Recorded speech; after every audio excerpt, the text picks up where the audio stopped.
Good morning, Doc. Good morning, classmate. My topic for today is Chapter 11, the Adaptive Leadership.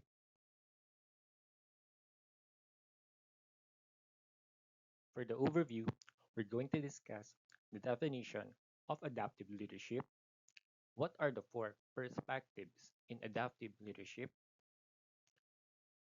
what are the practices of adaptive leadership, what are the three situational challenges in adaptive leadership, what are the four principles in adaptive leadership, and an example of a real-world situation applying the adaptive leadership. Adaptive leadership. As the name of the approach implies, adaptive leadership is about how leaders encourage people to adapt to face and deal with problems, challenges, and changes. Adaptive leadership focuses on the adaptations required of people in response to changing environments. Simply stated, adaptive leaders prepare and encourage people to deal with change. Unlike the trait approach or the authentic leadership, which focus predominantly on the characteristics of the leader, the adaptive leadership stresses the activities of the leader in relation to the work of the followers in the context in which they find themselves.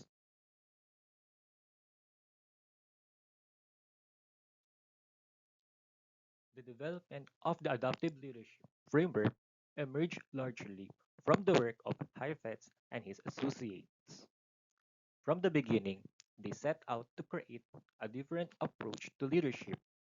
Rather than seeing the leader as a savior who solves the problem for the people, they conceptualize the leader as the one who plays the role of mobilizing people to tackle tough problems. An adaptive leader challenges others to face difficult challenges, providing them with the space or opportunity they need to learn new ways of dealing with the inevitable changes in assumptions, perceptions, beliefs, attitudes, and behaviors that they are likely to encounter in addressing real problems.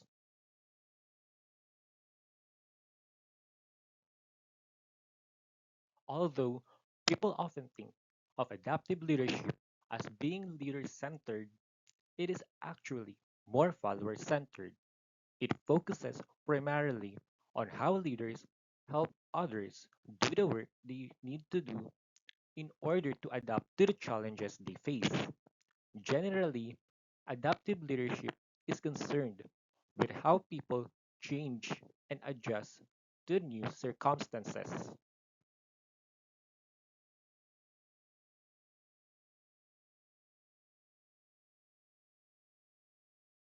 In contrast to emphasizing the position or characteristics of the leader, this definition suggests that a leadership is concerned with the behaviors of leaders. This, ap- this approach also makes a distinction between leadership and authority. Leadership revolves around work and how people are mobilized to do the work. It is not defined by position, so anyone can exhibit leadership. In contrast, authority revolves around power and how it is formally, such as the position, and informally, such as the admiration conferred to leaders by followers. Authority allows leaders to do what followers expect them to do, and it is a primarily tool for exercising leadership and giving followers a sense of security and protection.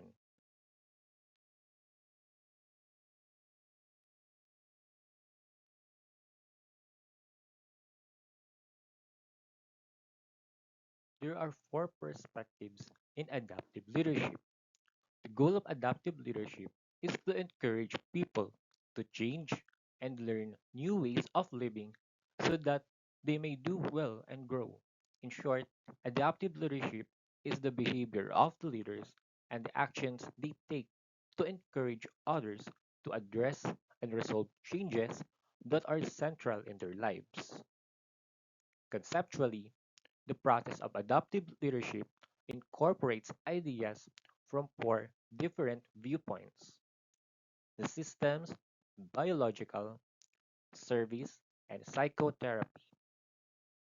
First, adaptive leadership takes a systems perspectives in that this approach assumes that many problems people face are actually embedded in a complicated interactive systems.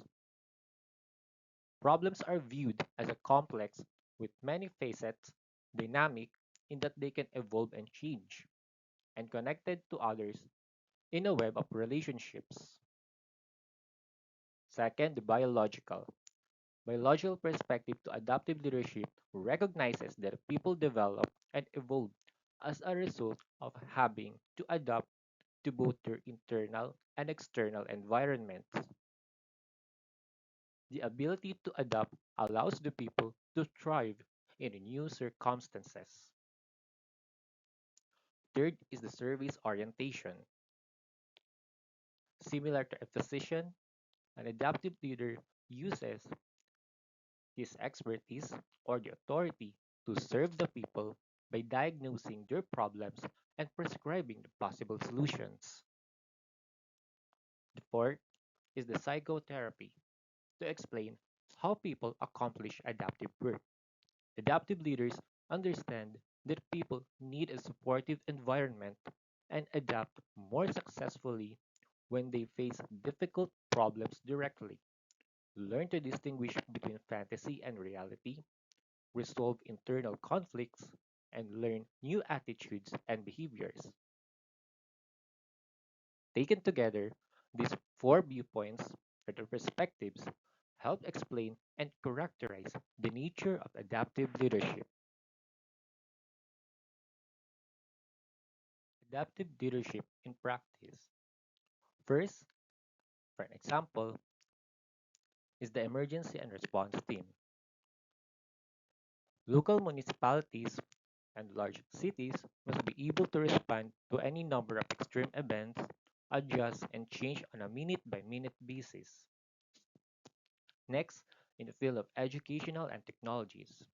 For example, teachers have to be trained in how to utilize the online platforms and learn to maintain student focus, while students have the screens in front of their faces.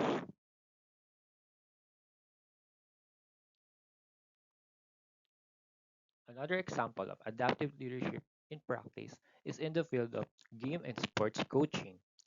This is why some of the most successful coaches in sports are masters of adaptive leadership. They are willing to change their plans instantaneously to adapt to the changing circumstances. Some of good examples are in the esports gaming, where they adopt on a different strategies and tactics in order to lead further victories. And one of good example is the Encyclopedia Britannica. So since 1768, Encyclopedia Britannica printed for 244 years, but now they shifted to an online presence to make that such transformation. On March 2012, it stopped producing print editions and took step into the digital world to prioritize its online publications and applications.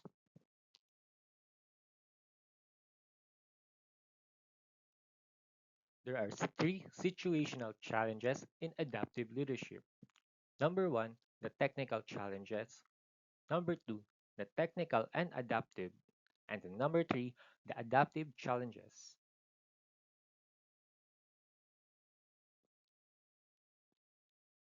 Technical challenges.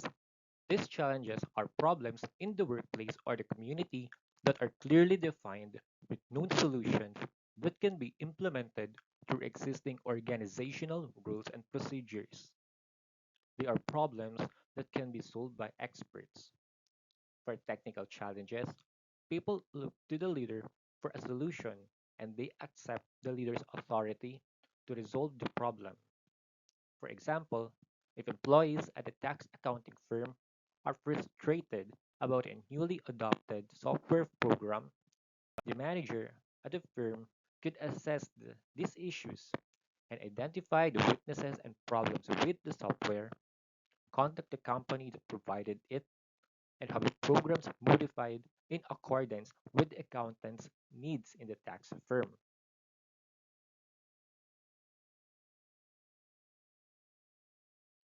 Next is the technical and adaptive challenges.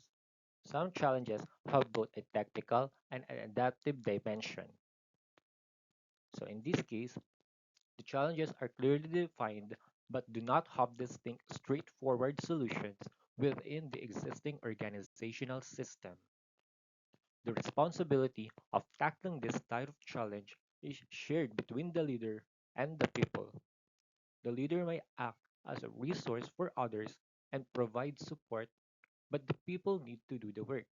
They need to learn, to change, and adapt. For example, in an urban hospital with a traditional approach to care, such as the providers are the experts and the patients are the visitors, wanted to establish a patient centered culture. The goal could be clearly laid out. To reach the goal, the hospital leadership, through its hierarchical authority, could provide in service training on how to involve patients in their own care. New rules could be designed to preserve patients' personal routines, to give them access to their own records, and to give them more control of their own treatment. Lastly, the adaptive challenges. Central to the process of adaptive leadership are adaptive challenges. These are the problems that are not clear cut or easy to identify. They cannot be solved by the leader's authority or expertise or through the normal ways of doing things in the organization. These challenges require that the leaders encourage others and with their support to define a challenging situations and implement the solutions. It is not easy to tackle and often resisted. Adaptive challenges are difficult because they usually require the changes in the people's assumptions, perceptions, beliefs, attitudes, and behaviors. An example of adaptive challenges would be the problems and concerns a family confronts when placing a parent in a hospice care. In a hospice, there is a great deal of uncertainty for patients and families about how and when the patient will die and how the best to comfort the patient during this time.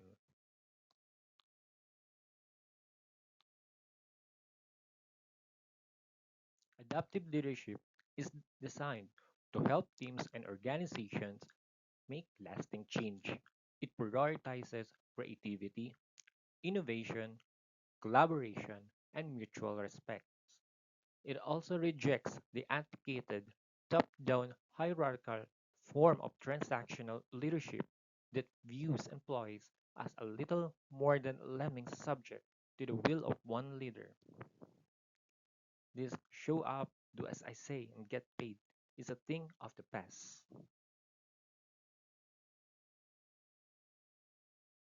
Adaptive leaders work with their employees.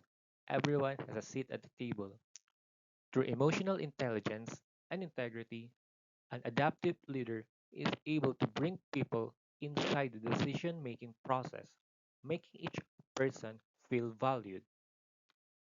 An adaptive leader knows that it's not all about them.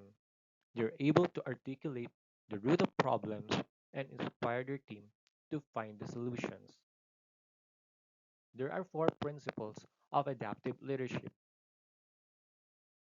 One, emotional intelligence. It is the ability to recognize your own feelings and those of other people. With this awareness, an adaptive leader is able to build trust with other participants and foster quality relationships. Number two, the organizational justice. Adaptive leaders know the best policies to introduce for the good of the organization. They also know the best ways to introduce these changes so that people embrace them. Number three, the development. Adaptive leadership entails learning new things. If one technique is not yielding desired results, Adaptive leader goes out of his way to discover new strategies on, on the things that he works. With new techniques, employee and company will experience the growth. Number four, character. It is about having a deep sense of character, being a transparent and creative. Adaptive leaders may not always be right, but they earn the respect of those they work with and practice what the leader recommends.